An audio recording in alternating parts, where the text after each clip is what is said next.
Go ahead and start, Anne. Hello and welcome. My name is Nadine Rosechild, and I'm excited to be with you tonight. I want thank you to Dr. Sullivan and the Rowan in diversity and inclusion, and my mom Lynn, who is a student in Dr. Sullivan's class, for arranging this terrific opportunity for us tonight.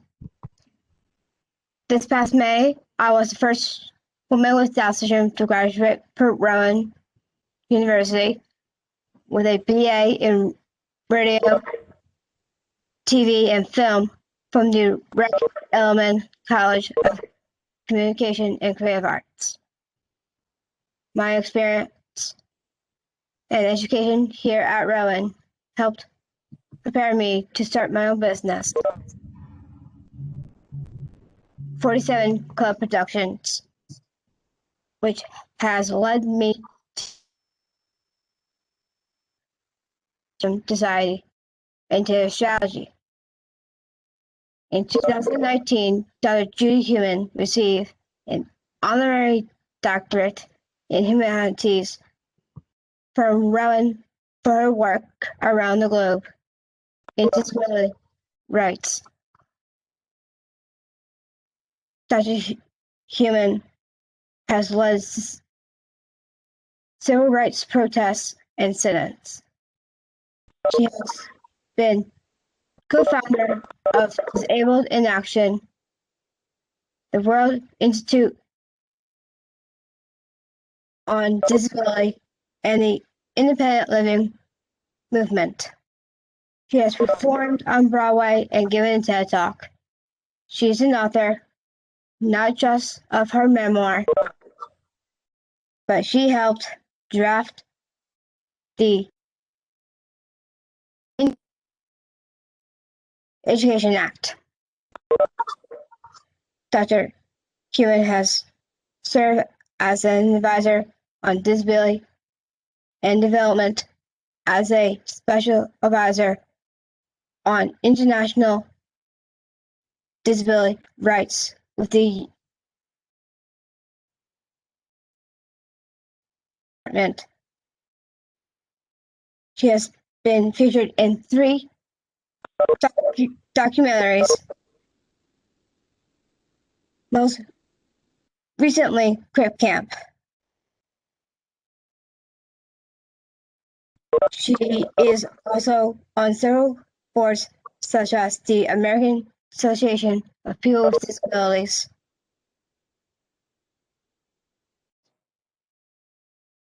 Fund, and several others. Please join me and give a warm welcome to Dr. Judith Heumann, a woman who has helped make this world more inclusive and more accessible for everyone.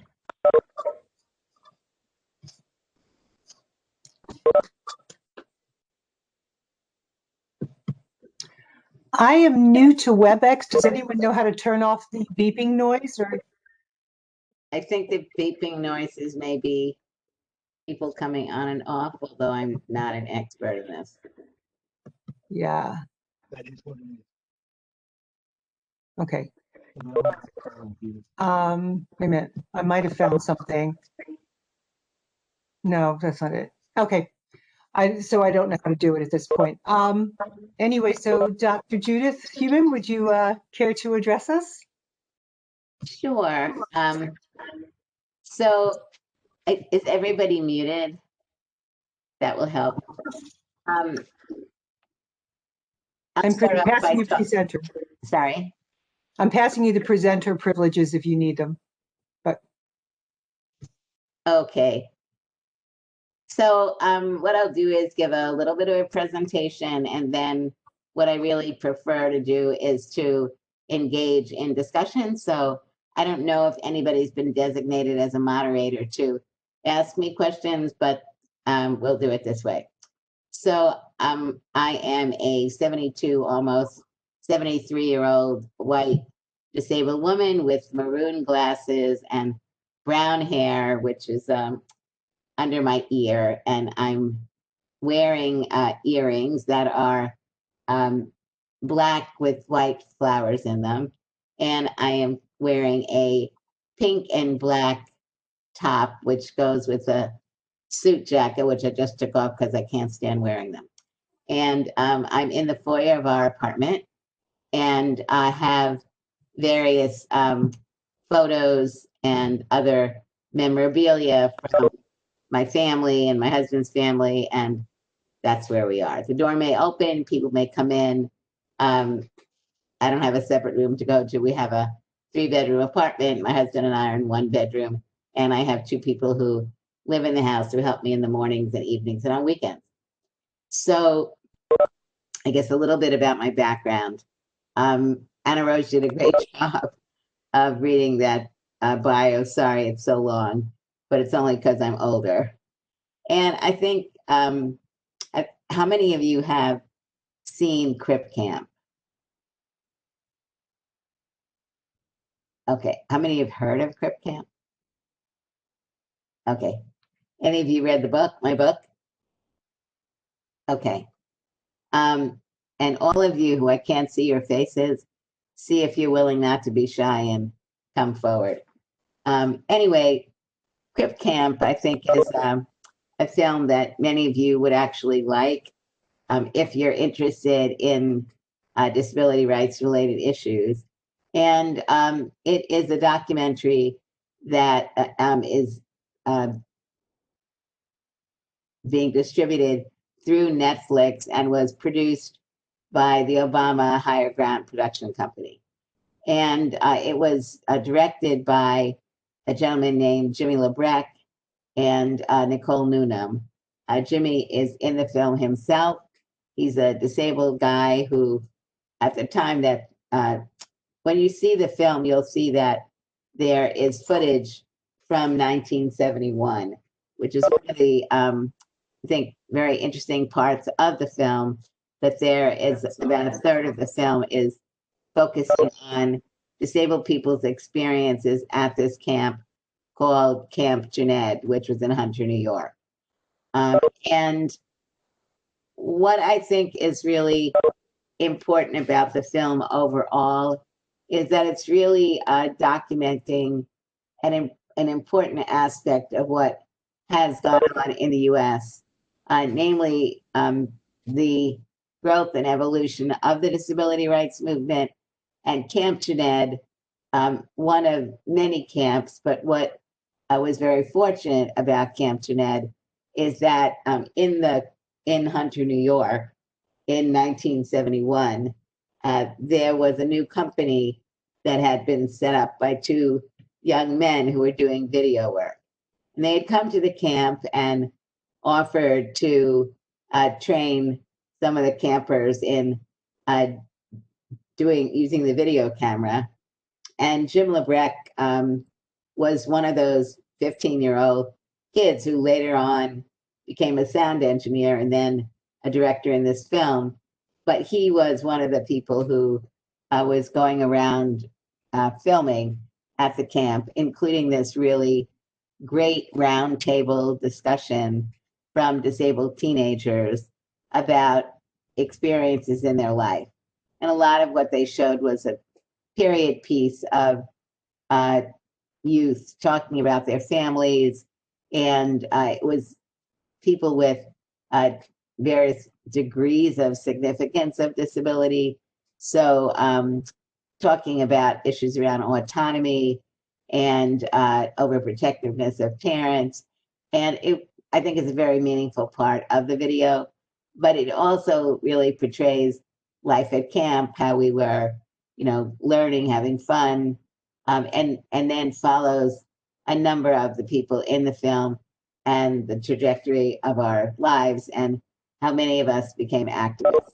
And it focuses on a piece in history called 504, when there were demonstrations in 1977, which were started by an organization called the American Coalition of Citizens with Disabilities, which was a cross-disability consortia that came together.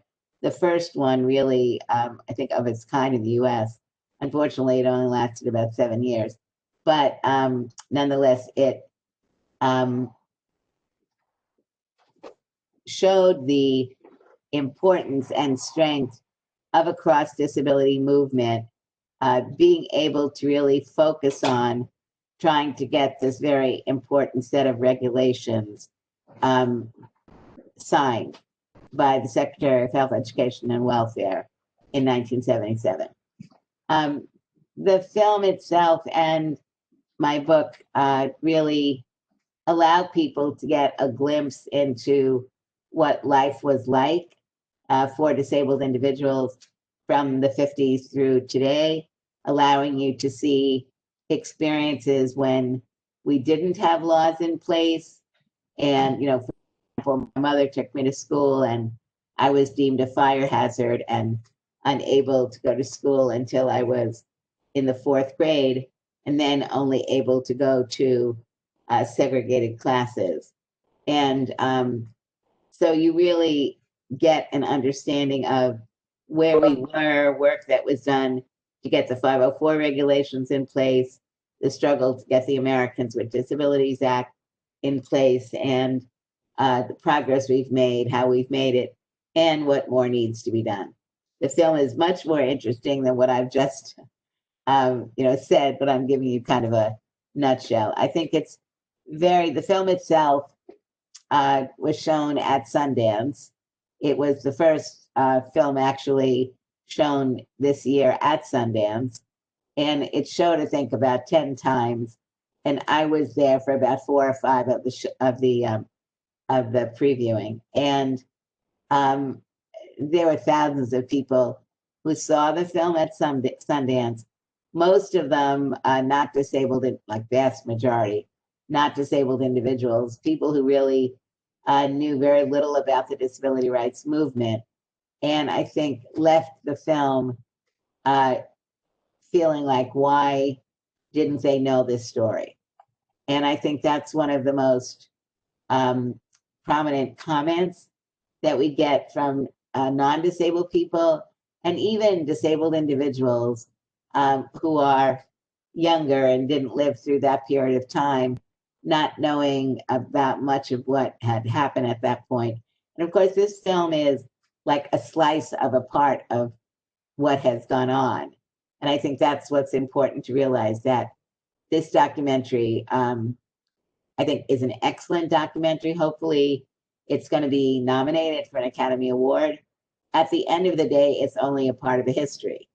And so I think what it really also speaks about is the absence of disability in the media and of disability, and the misrepresentation of disabled people in the media, and how that really continues to make it more difficult to get the broader society really understanding issues like inclusion, like what is segregation, what are institutions, quality of life that people, have been able to live, in spite of having some very important pieces of legislation, like the IDEA, like ADA, like 504, like numerous other pieces of legislation, which clearly have made important changes occur in the United States and has been a model for other countries around the world.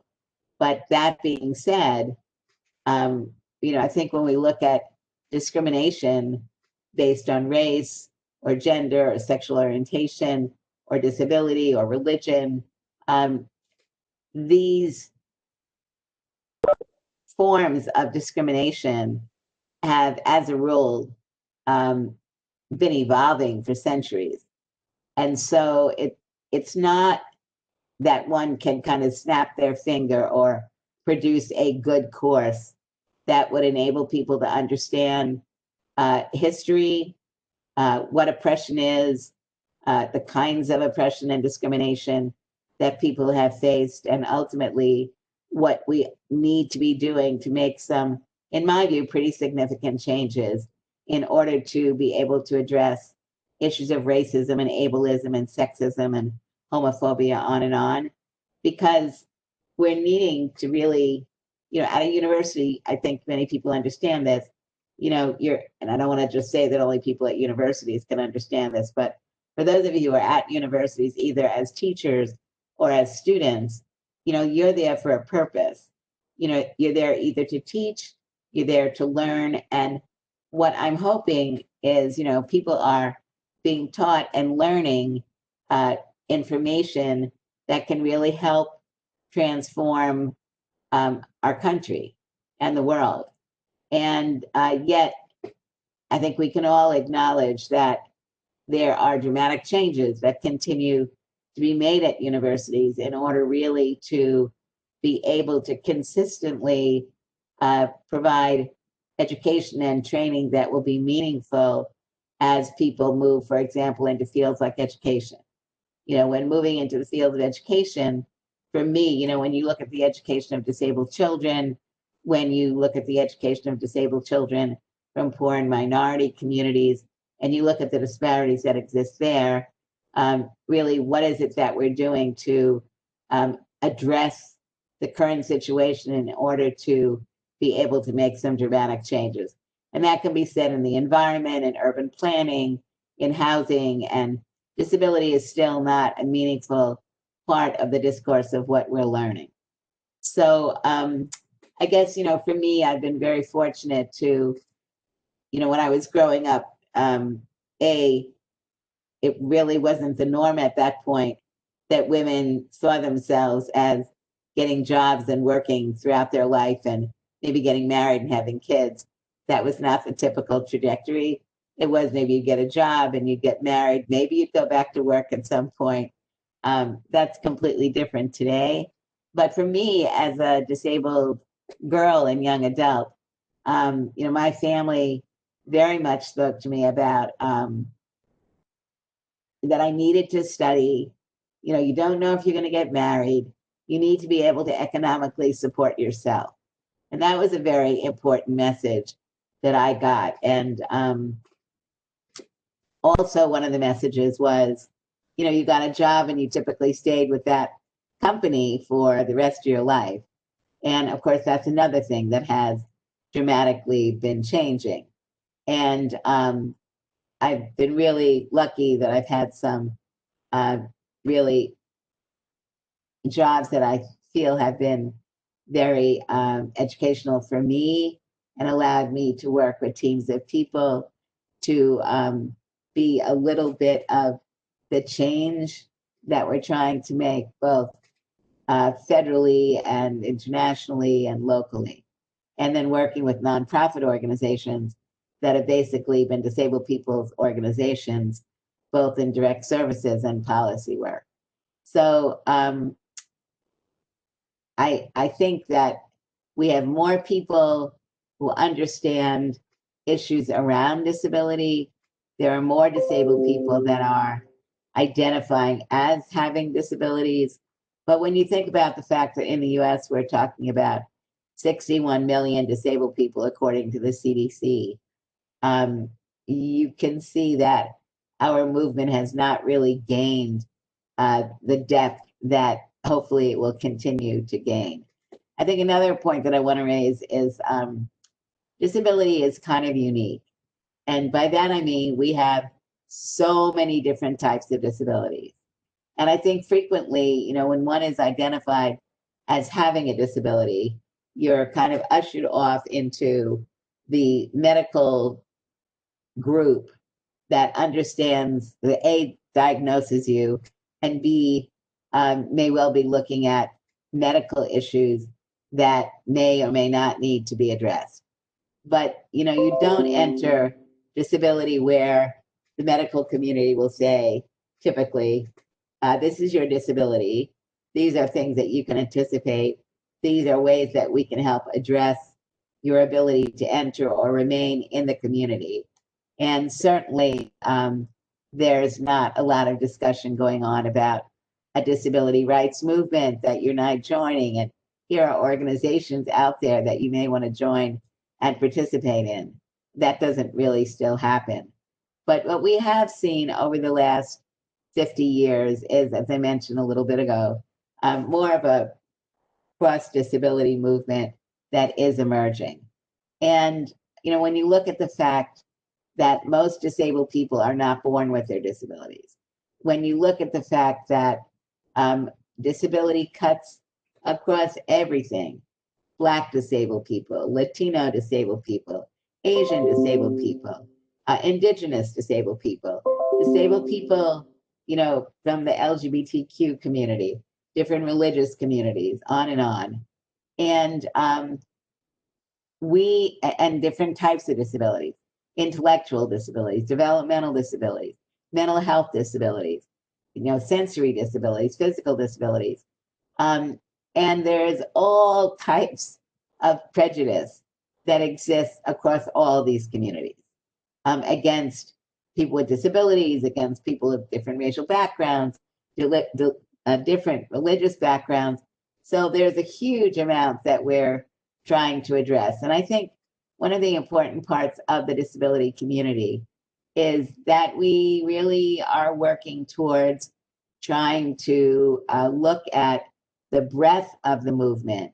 And I think this very important work that's been going on over the last number of years, where racial minorities not minorities necessarily anymore in certain circumstances, but racial diversity, people with disabilities from different backgrounds, are really taking a more prominent role in what's going on within the movement. And I think that's very important, to be able to bring the voices of people forward who can also represent not just our individual aspects of our lives, but really be able to reach out to others within communities to enable them to see that it is important that we use our voice, that we feel proud of who we are.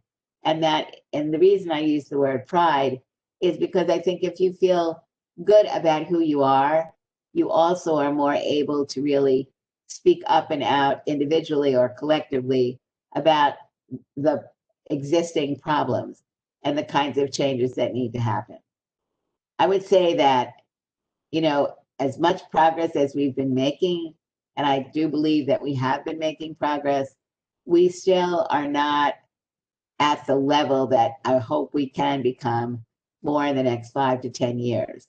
We're also seen as an intergenerational movement, where older people who are acquiring disabilities acknowledge that they have disabilities, where we can be working together with non-disabled people in their 30s and 40s to allow people to understand that disability is a normal part of life, and that if your objective in life is to be able to live in your community and not live in a nursing home or another form of congregate living, where we can see from COVID the huge percentage of people that are dying in these situations.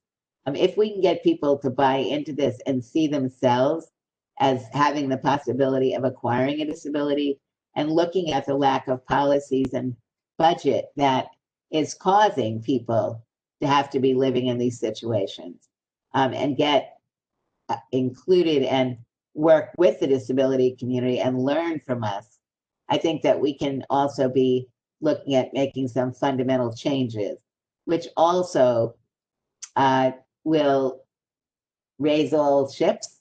You know, if we can come together and really recognize what we have been doing wrong and changes we need to make. So I think the book and the film speak about a number of these issues, and maybe now we can open this up for discussion. Dr. Heumann, did you have a? Call me Judy. Okay, Judy. I'm switching this layout, and I want to do this one, I think. Did you have a section of the book you wanted to read, or no? I can do that. Hold on. I would love that. We would love that.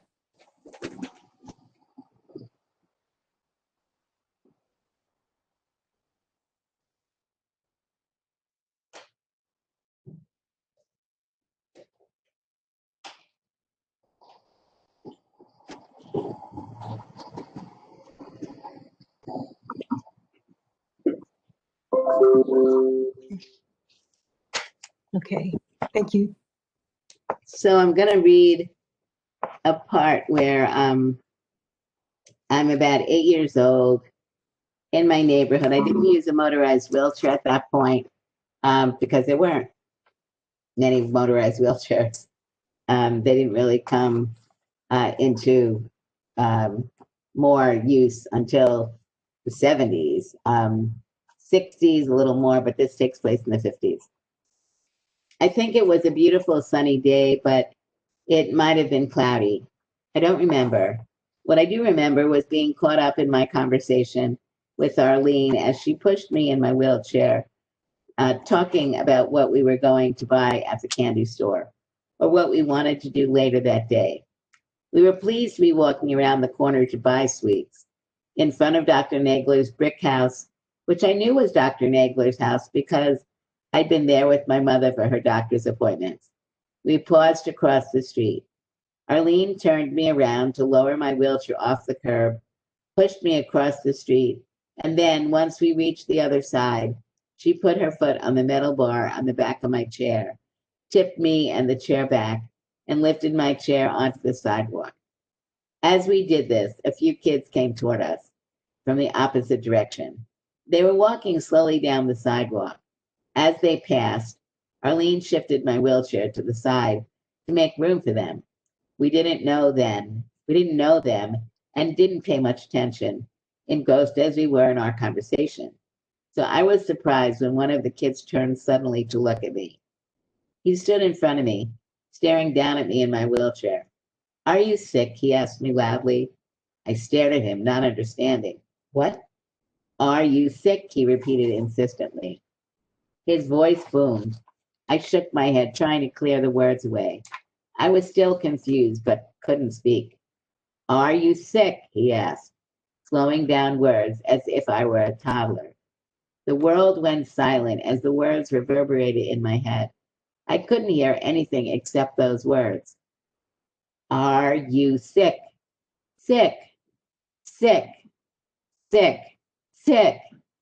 I shrank down, frozen with confusion, wanting to cover myself up with anything to hide from that question. The boy's insistent eyes on me. "Are you sick?" he asked me insistently, almost shouting.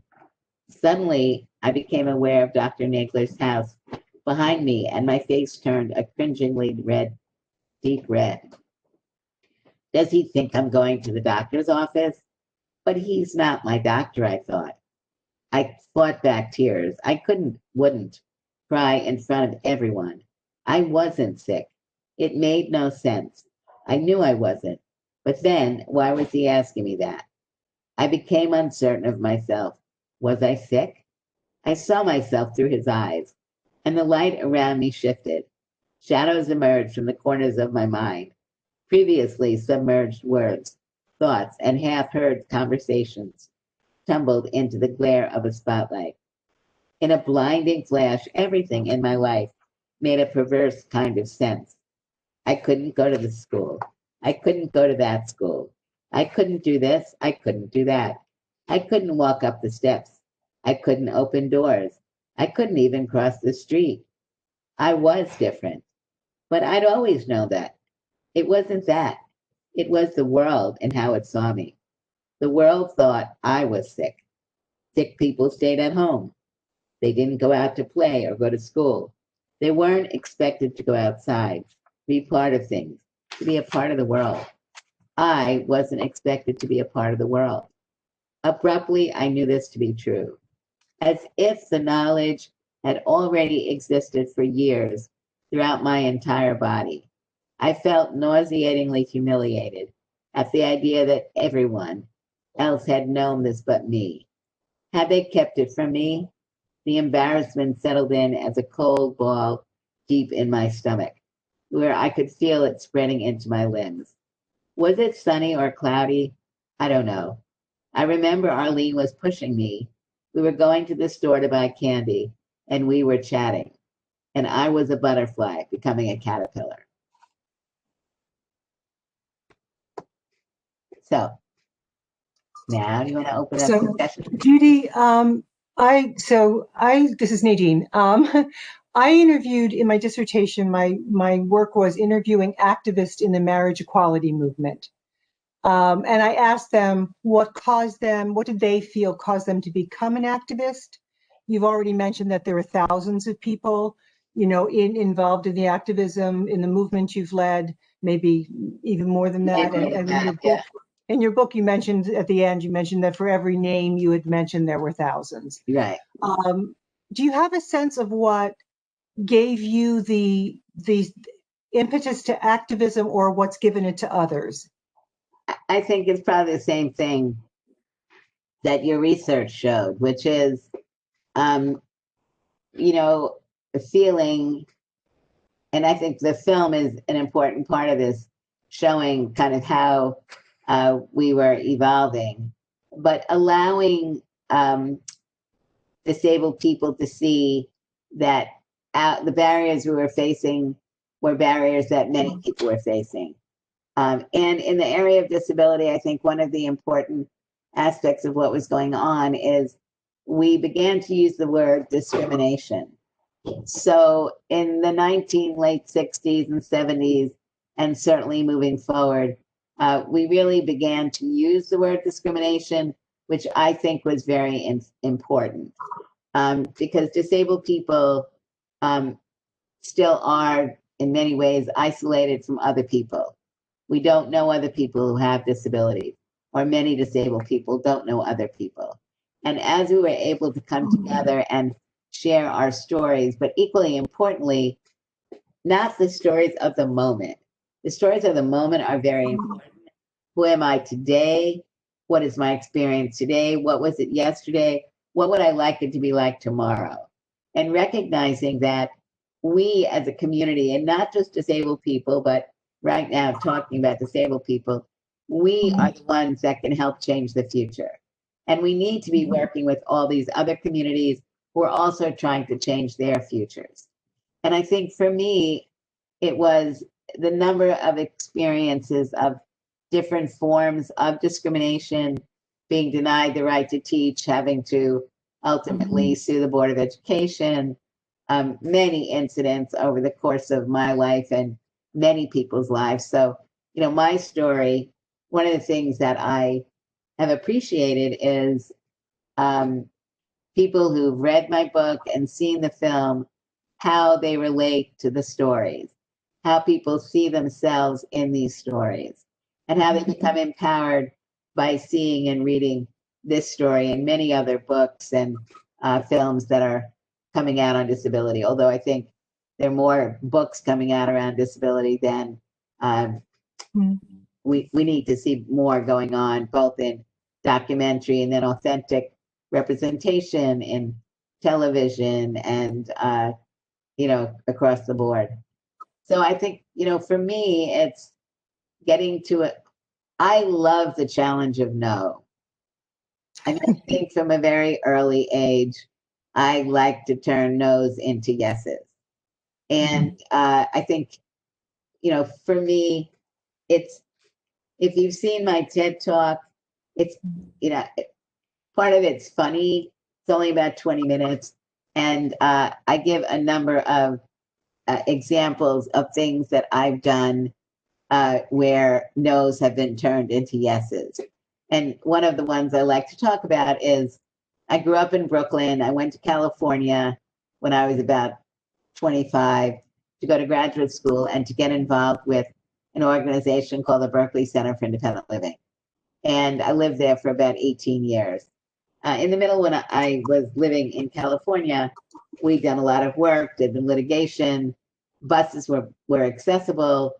But I had been experiencing, I don't know if any of you know the Bay Area. I lived in Berkeley and I was working in Oakland, and I would take a bus to and from work. And the buses would frequently be a problem. The drivers didn't want to use the lifts. They had this complaint and that complaint.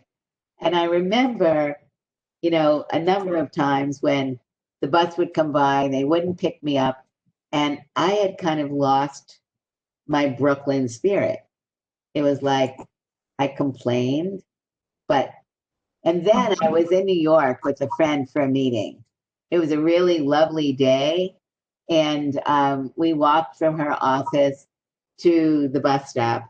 And for any of you who know New York, there are these intercity buses.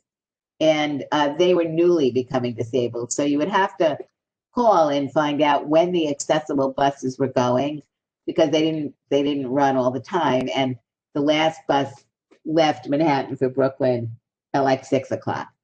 And so I had called and they said I should take the 5:45 bus. So we had walked. It was nice, as I said. It was 5:15 and the bus came by and it was accessible, but the driver said I couldn't get on. It was too crowded. Then the bus came at 5:30, same thing. And then I started kind of like waking up and saying to myself, you're in New York and the last bus is at 6 o'clock. So that was kind of like in the back of my head. And at 5:45, the bus that I was told to take came, and the guy told me I couldn't get on the bus. And he said that people wouldn't get off the seats that needed to be raised so I could get on in my wheelchair. And I told the guy to go and ask the people to move, and they didn't. And so I thought, looking at myself, you're a jerk. This bus is going to go and you're not going to get on it. And this is the bus you've got to get on. So I pushed my wheelchair under the steps of the bus so the bus couldn't go. And it was like this whoosh of power, because I thought, oh my God, so a cop comes over. The driver got off the bus. He's like calling wherever because he can't move the bus. And a police officer comes over and says, what's going on? And I said, these people won't get off of the seats and I need to get on the bus. And he went over and he went on the steps went into the bus and told them to move. And I got on the bus and I was so happy. I mean, I remember sitting there like smiling like a Cheshire cat. And I was smiling as much because I regained a certain part of my New York spirit, which somehow never left me in California, but kind of diminished, kind of La La Land, a land of whatever. And I realized, it's really important that we are always fighting for what we believe is right. And I hate to use the word fighting, but in many ways, that's exactly what we're having to do. It's like the no's that we get that are frequently so ridiculous and are really based on prejudice. And so that's kind of the way I've emerged. And I think that's not how I always felt. I mean, I think the way I felt when I was younger is like many teenagers, a little bit wanting to be invisible, which is what I think this part of the story talks about, being uncovered, people seeing. I mean, I used a wheelchair. Obviously, people knew that I used a wheelchair. But connecting the word sick, I think really very much spoke to, and even today, what people think about when they meet disabled people. They think about sickness. They think about people not being healthy. When people are sick, they can't contribute. And so, we come forward saying this is a part of who we are, right? My religion, my race, my disability, it is who I am. And, but we're still in way too many ways having to deal with people's prejudice, unwilling to even acknowledge it as prejudice in order to move forward. You said at the end of your book, for we are our leaders of inclusiveness and community, of love, equity, and justice, which I thought was just an incredible line. But I have a question from the chat that asked that the question is, difference helps us learn to do things in new ways. What should other activists learn from your movement? That I think we should get strength from all of our movements. I think we need to learn about how other movements have emerged, what the struggles are, and the successes are that people have benefited from. And I would say that what people should learn from the disability movement is the continued growth of the movement and diversification of the movement and the struggle that goes on with that. Because I think it's fair to say that even within our own movement, we're not necessarily accepting the way that we should be of people with mental health disabilities or intellectual disabilities. We've learned, like others, to be prejudiced. And I think there's, for many more years, a real sincere effort to, and you see this very much in the film. I think one of the important parts of the film, and many people comment on this, is the respect that exudes throughout the film with people who communicate in different ways, maybe because they have cerebral palsy or Parkinson's or MS or whatever it may be, and their speech may be different, or they're deaf and we use sign language interpreters, whatever. But I think the film really shows that we valued the people in the room, and we want the voices of the people in the room to be heard. And it's our collective responsibility to help ensure that we are bringing a growing diverse, not that the diversity is new, but that we are bringing the diversity to the table. And I think that's really true of many other movements and the journeys that they are traveling down. And being able, my feeling and many of our feelings is we really need other movements to recognize that disability is a part of their movements.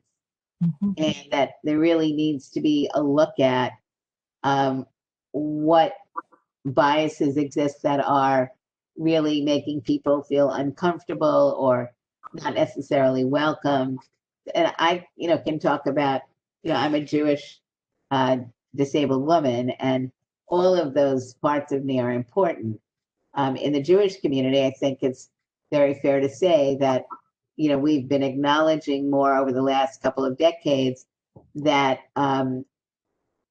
there are biases within the community that have prevented people from equally participating, and that there is work that's been going on to really address that. Now, are the problems and biases gone? Of course not.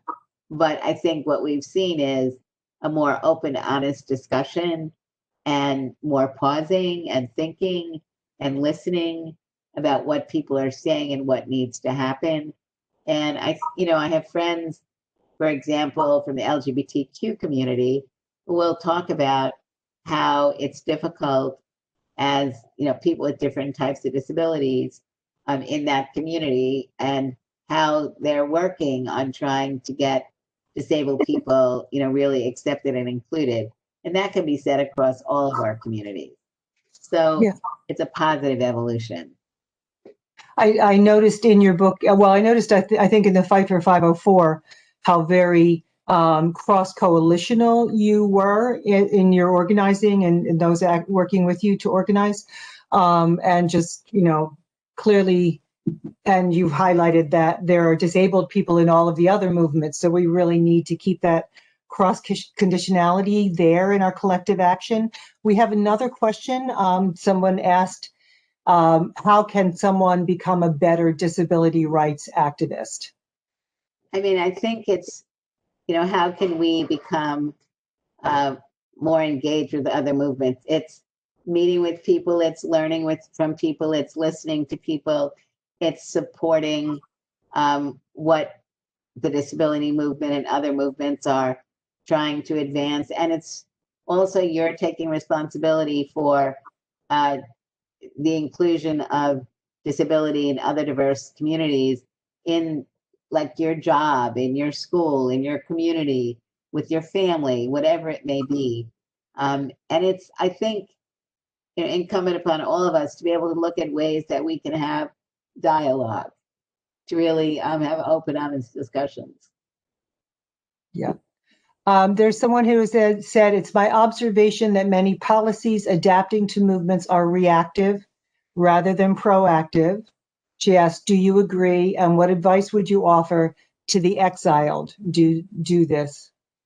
I'm not sure if exiled is the right word, but okay. So many policies adapting to movements are reactive or proactive. Do you agree? And what advice would you offer? Well, they are reactive because they're being created because of a problem, right? So I think that's fairly true. You know, we don't need a policy on something that isn't an issue today or tomorrow. So I think the issue is we need good policy that's reacting to the time, but we also need to be looking at what we want out of the policy. And in many ways, if a law is not appropriately financed and appropriately implemented, then its impact is going to be reduced. And so I think we need to really continue to look at why the laws were developed, what is written in the laws that enable us to really, when effectively implemented, make changes, and what changes are actually being made. And where those changes are not happening, is it because the law is too weak, or it's because it's not being appropriately enforced? And in many cases, I think, it really depends. But in some cases, you need to amend laws. In other cases, you really need to look at more enforcement and technical assistance and knowledge on implementation. Then I think it's also, it gets back to elections. Sometimes we're not going to look at making changes to laws if, in fact, we don't have the electoral bodies that will be favored to the changes that we're looking at making. And I think that's a very critical issue. You know, in 1968, there was discussion about amending the Civil Rights Act to include disability, because it did not include disability. But the conclusion was that the Congress at that point, if we would have tried to amend it to include disability, would have tried to make other amendments to the law, which would have weakened the civil rights law. And therefore, you couldn't go in that direction, even if many people felt it was the right thing to do. So you really have to look at these various issues. But I think it's important that people learn about what good policy looks like, look at other policies that have been developed, look at the issue, as I've said, of implementation. And and I think when we look at laws like the ADA or the Civil Rights Act or any one of a number of acts, in the 60s, I'm sure most people knew about the Civil Rights Act. In 1990, when the ADA came through, the Americans with Disabilities Act, many people knew broadly what it was. But in the year 2020, not as many people really know what the ADA is. They may have heard about it, they may broadly understand it, but they don't necessarily know how to use it for themselves or somebody else. So this need of continually making sure that people understand what their rights are, even to be informing about policy changes that may need to be made, as I said, either in law or implementation. I don't know who asked that question, and I don't know if I answered it, but if I could see your face and you could go like this or go like this. Was that you, Shalena? Yes, that was her question. So we have another. Is that okay answer? Oh, go ahead. Yeah, Shalena. Was that an okay answer? Yes, it was a fantastic answer. Thank you so much. Thank you. Okay. Yeah, I just want to mention that Shalena and I are in class with Dr. Sullivan, and she is truly one of your biggest fans. She was fan crazed the entire time about you coming. So I'm just going to call her out and let her know. She's a big fan. Thank you. So we have to read the book and watch the movie. Yeah. Get the book to be used in American studies and looking at African American studies, Latino studies, on and on. We need to get disability into those curricula. Yeah. I mean, I think disability studies is very important, but we need to make sure in disability studies that we're also discussing race issues and gender issues, et cetera.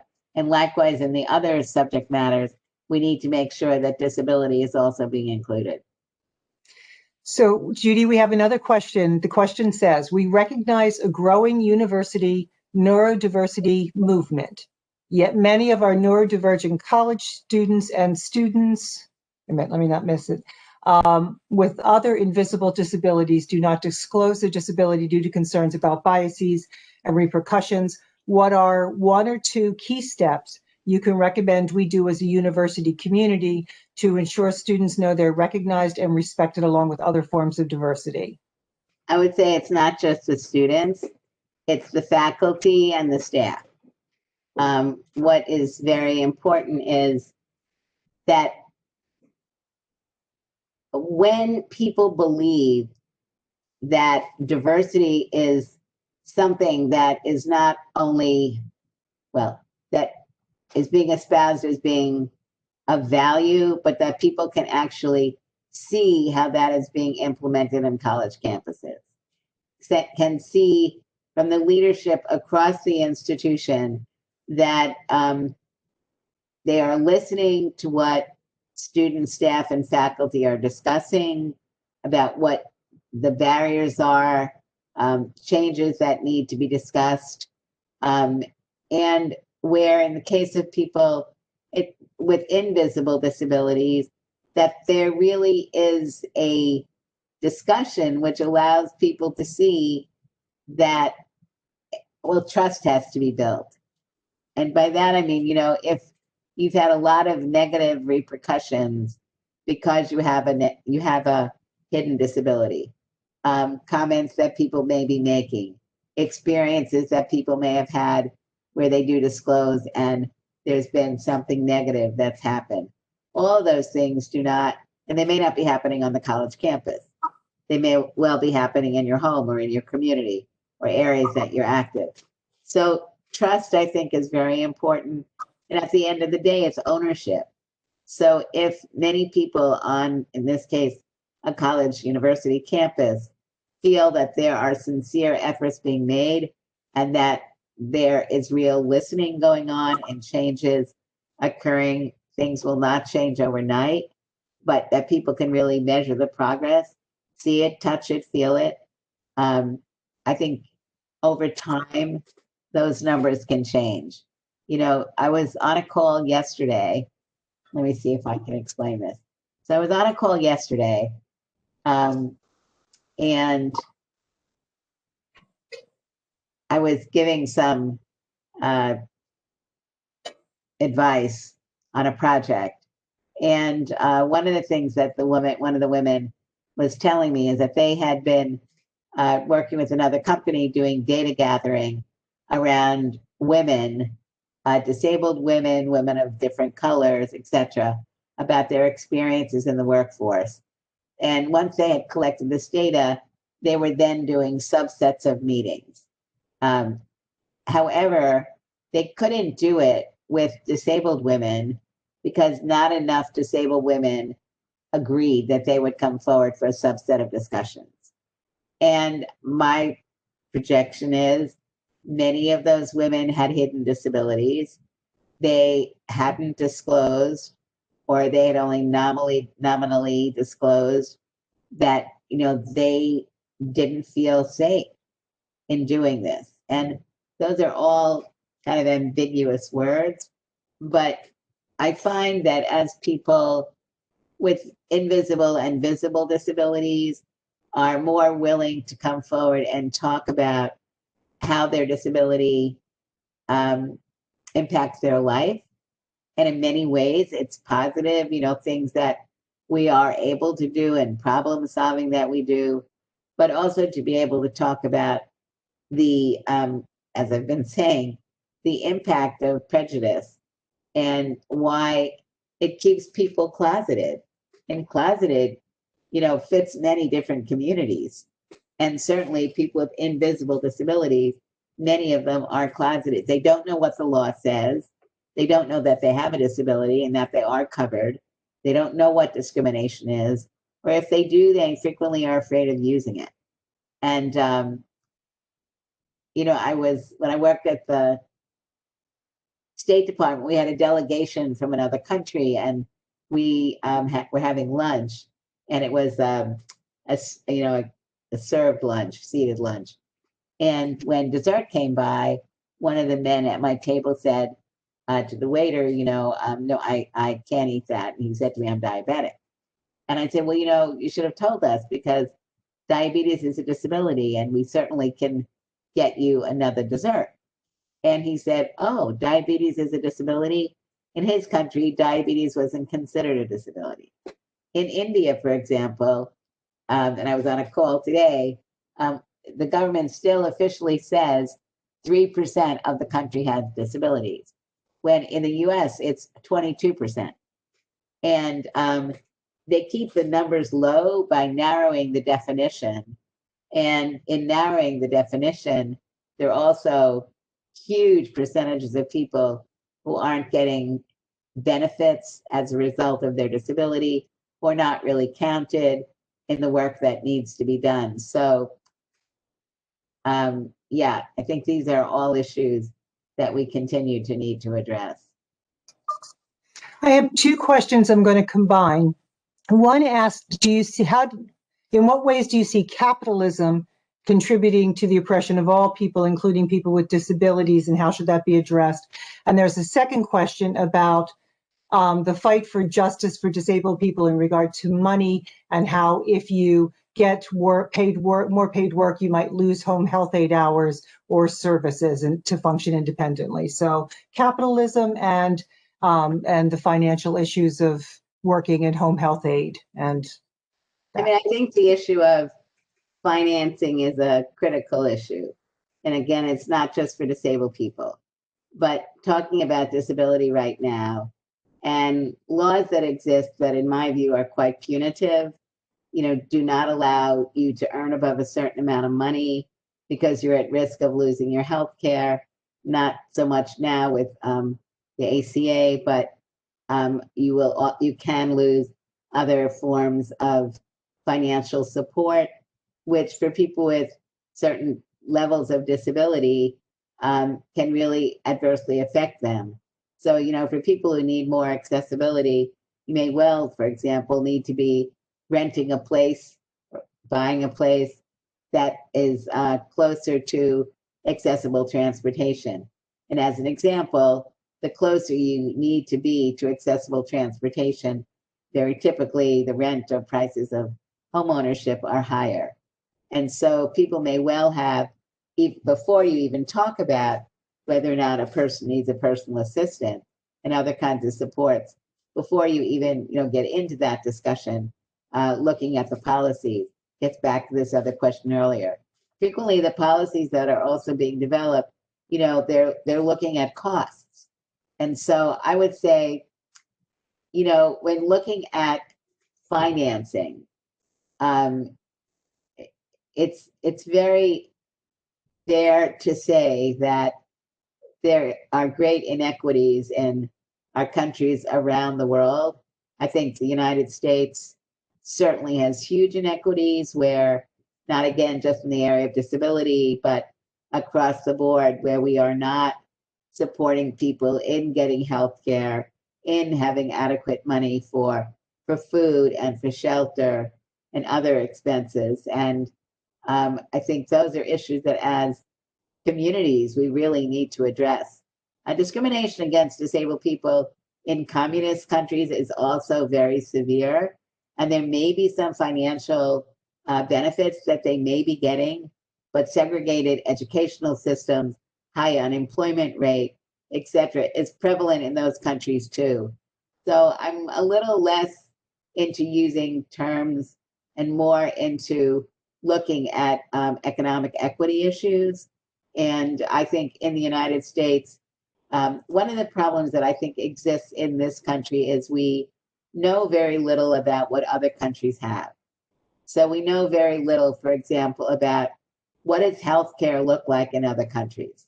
Most people, even those who travel, to other countries don't really go and like talk to somebody like, oh, what is your healthcare like? If you get sick, how much do you pay? And so, you know, we listen to bits and pieces of what people are saying who don't want to have national health insurance. And because we're not traveling, we're not inquisitive when we do travel, we are completely unaware of our status in the world and how people completely in many countries have no understanding of why we allow a healthcare system like we do, or why we are continually bombarded with advertisements about medications. You know, like I have a friend who's from England and they're not allowed to have those kinds of ads on TV.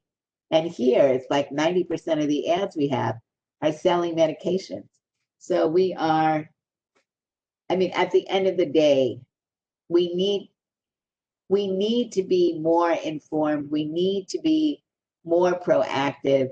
We need to be demanding of our elected representatives that changes be made in our system. We need to understand budgeting more, and we need to be more equitable in the distribution of wealth. I have a question here about asking, did you see the movie Peanut Butter Falcon? And if yes, what did you think? I really liked it. Anna Rose, did you ask that question? Yes, she did. Yes, I did. Yeah, what did you think about the movie? I can actually relate to that. Like I might be living on my own with one of my sisters, or just want to be a nice working business and keep going with my life. Yeah, I thought the movie was, I thought the story was great. And obviously, the fact that the character himself had an intellectual disability, I thought was very powerful. And it set so many examples, you know, really demonstrating that there are disabled people with all types of disabilities who are able to do all types of things. You know, some of us are good in acting, some of us aren't.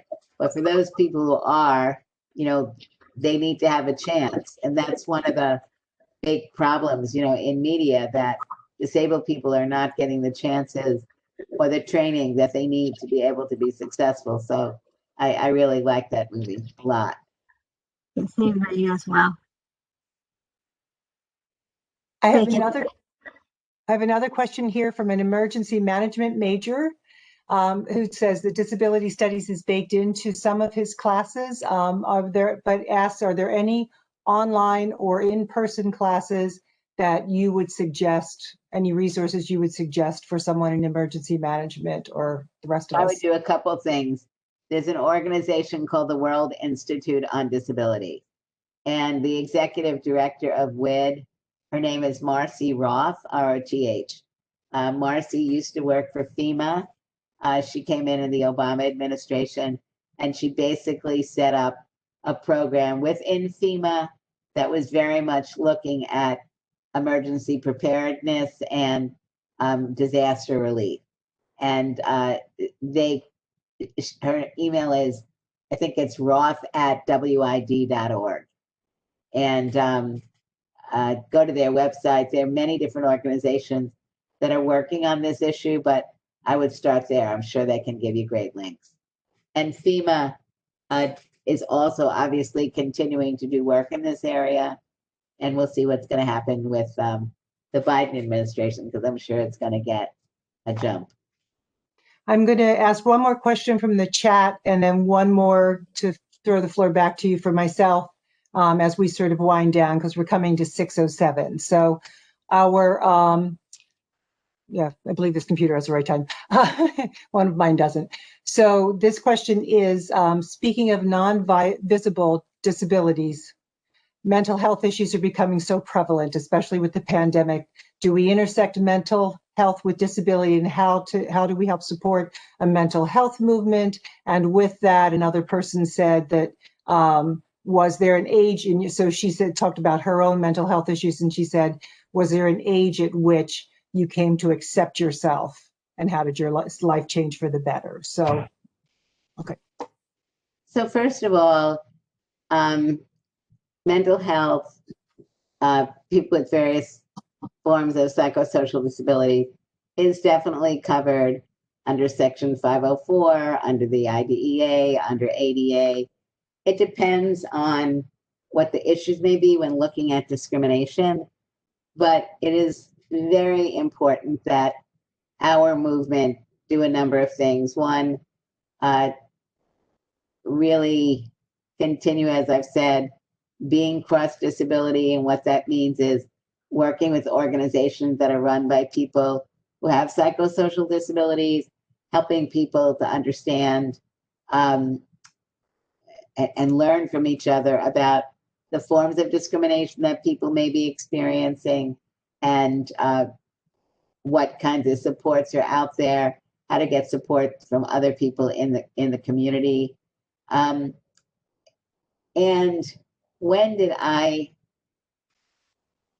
think it's something that has evolved, and that the reason I read that particular part of my story is because it was at that age that I really came more to the realization that other people saw me in a way that, while I knew it, I didn't really. It's in my family, in my neighborhood.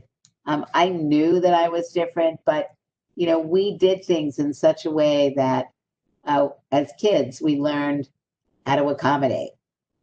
It was as we were getting older and adults were intervening that problems became more significant. And I think for myself, probably when I was at camp, that was important, because then I was with, everybody was my peer. And, I think we all pretty much, it was a space where we weren't different like we were in the outside world. It's not that, as I said earlier, and you see when you watch Crip Camp, Denise Jacobson and Neil Jacobson, I think, speak very powerfully about, they both have cerebral palsy. And Neil's mother asked him, when he got engaged to Denise, who also has cerebral palsy, I understand why you wanted to marry someone with a disability, but why couldn't you marry someone with polio? Now, I was a good friend of Neil's, and his parents and my parents were friends also. So I always kind of laughed about that and thought, was she trying to make a match between him and me? But of course, what one can obviously interpret from that is Denise also had cerebral palsy and also has a speech disability. And so looking and sounding more like the typical population is, I think, frequently what people are striving for. And being able to accept me and Neil and Denise and others accepting themselves, that takes time. And I think for me, it's really been being able to be with other disabled people where we are fighting for change and where we are seeing change happening, and feeling that that change is happening significantly because of our vision and our ability to engage not only more with disabled people, but with a broader community, which is what you see, as was mentioned earlier, by Nadine, in the 504 demonstrations and others. It always, I think, comes back to, there's the personal, who am I? How do I see myself in the world? How do I begin to respect myself? And everybody's going to go through that struggle differently, but having validation, looking at television, reading books, seeing, in journalism, in advertising, seeing people who look like us, or for people with invisible disabilities, obviously it's not the look, it's the expression. It's the ability to discuss whatever it may be that's going on, and feeling that it is okay for you to accept, and other people will be accepting you for who you are, whether you have depression or you are bipolar or whatever the label may be that you have, or you have lupus, or you have any one of hundreds of invisible disabilities. That's another thing. There's so many labels of disabilities. But yeah, I think, and having friends and family really be able to be there for you. And by that, I mean that I can feel comfortable calling and having a conversation, calling and having a discussion. And I think, you know, for me and many other disabled people, it's frequently needing to speak to other people with disabilities that may be similar to our disabilities. And in the area of mental health, there are more organizations run by people who have psychosocial disabilities or whatever label you want to call it. And I think that's important. And I think also we have to recognize that, you know, people with mental health disabilities, it's something which really over the last 20, 30 years is being discussed more openly. And I think that's also very important. And again, getting back to this theme of media representation, really calling out when media representation is wrong, inaccurate, when it reflects something which is scary to people. You know, that's where I think as a community, as a society, we need to really call out the makers of these messages and really demand more authentic representation, and where the broader disability community and other movements can also step in and be supportive of calling out discrimination and racism, et cetera, when it's happening. And my final question would be, what's ahead for the disability rights movement? So there's been all of these gains and whatever pushback and backlash has happened. What do we as people who are interested in being part of and being supportive of, what do we need to know? What are the issues going forward? Well, everybody will have different issues. So I'll give you what I think some of the major issues are. I think we have to be very concerned about COVID. We really need to look at COVID and its impact on budgets. We need to be looking at the fact that, on the one hand, such a huge percentage of people who are dying as a result of COVID have disabilities. People who have been living in institutionalized settings like nursing homes and congregate living.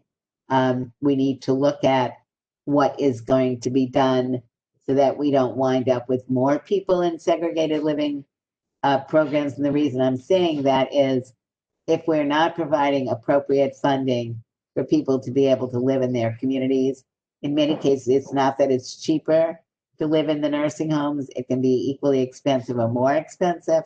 But again, it's because as a community, we are not owning and supporting and fighting for these kinds of changes. So I think that's a big issue, because it brings up the issue of home and community-based services.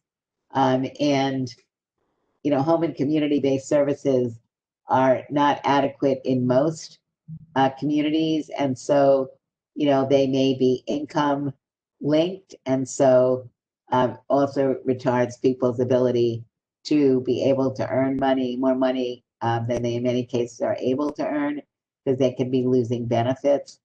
I think also big issues are in the area of technology. We need to be ensuring that as technology is evolving, that accessibility, or what I think you call universal design, is being built into everything that's being developed. I think we need to make sure that people understand what their rights are. We need really organize. I think is one of the big mantras that we need to be utilizing, and we need to learn, and we need to be proactive. Join disability rights organizations, see if you can volunteer, be on boards, help do fundraising. You know, look at who you are in your community. You know, do you know the organizations that are the most active on disability rights across different disability communities? You know, when people are running for office, you know, are you asking them what's your position on whatever around disability? Are you working with people in the community? Can you be seen? Are you seen as an ally? Judy, I want to thank you so much, and I want to echo some of what was in the chat of many people offering their respect and their gratitude for the work you've done and the work others have done with you across the decades. Yeah, and I really want to say, you know, what's very important is there are so many people that are working on this issue, and so many people whose voices need to be heard. And I think it's very important that we recognize the breadth of our movement. And because there are many people who passed on who are very involved in change agents, many people today who will continue to grow to continue to be change agents. And so I think, you know, we're a movement, and movements represent many people. Yeah, absolutely. Also, to everybody still on the call, Judy's book is Being Human. I forget the subtitle. Here, I'll show you. And there we go. And Being Human. Unrepentant Memoir. It's in the chat. I'm a disability rights activist. You can get it at many of the local bookstores, which I really encourage if you're going to buy it. Sorry? I encourage. It's background here, Judy. I'm sorry. Oh, it's okay. I really encourage you, if you want to get the book, that you go to, you can do it online, or call them a local bookstore, or you can get it on from Barnes and Noble, or from Amazon. And if you want the audio, it's on Kindle, but if you want the audio, it's read by a woman named Ali Stroker, who actually is from New Jersey, living in New York. She's the first disabled wheelchair user on Broadway, and she won the first Tony given to a disabled wheelchair user for her performance in Oklahoma. And she's amazing. And she played me on Drunk History in 2018, and she's great. And and everybody loves her reading. So, and get this, you know, maybe if you belong to a book club, get people to read the book. And, you know, there are book clubs also of mother-daughters. I think it's a book that mother-daughters, you know, especially teenagers, can read. And the book is going to come out next year in a young adult version. And it's also in February coming out in a soft edition. So. And many of these things are in the link. So if you look in the chat, I've linked the book to the Penguin website. Also, there's a link to the TED Talk for Judy, and there's also some other links in there. So if you look in the chat, if you're looking for any of the links to her book or her TED Talk. Nadine, did you? I would say for me, doing the Trevor Noah program in March was like amazing. And people can find that on YouTube for sure. YouTube, March 4th, Trevor Noah. Yeah. Yeah. And also Crip Camp and The Power of 504. Yes. And what's the third documentary? I'm forgetting the name of it. Oh my God. No. Lives Worth Living. But There it is. unfortunately, Lives Worth Living, you can't get off of YouTube. They're still selling it. And that's because when they made the film, it came out in 2010, they had to take out like a $300,000 loan. It was shown on the independent lens, but they didn't get grant money, or not enough. So, but you can see the trailer on YouTube. I believe Lives Worth Living is going to be showing on the 17th of December on PBS. You might want to look at your PBS channels to see, but it is supposed to be showing in December. And that's another different documentary than Crip Camp. And Judy, thank you. This has been such a great addition to the graduate program here at Rowan in diversity and inclusion. And our class thanks you for coming and being our class this evening, but also for speaking to our entire university. Thank you. Anybody want to say goodbye? You Thank can you, unmute Judy. yourself and say bye. I'll see you again. You're my hero, Okay. Judy. I love you. Bye-bye. Thank you. Bye, Judy. Nice seeing you again. Yes, thank you. Was that John? Who said Now that? it's Jay. Is it- Oh, Jay. Hi, Jay. Thanks, Judy. Thanks for getting into good trouble over the years for the disability movement. All of us. Thank you, everybody. Bye. Thanks Okay, to you, thank you. Nadine. Okay, you're welcome. Thank you, Thank, Nadine. Thank you. thank you to Lynn. Thank you to Anna Rose. Thank you to Judy. Thank you all. Bye, everybody. Okay. Bye.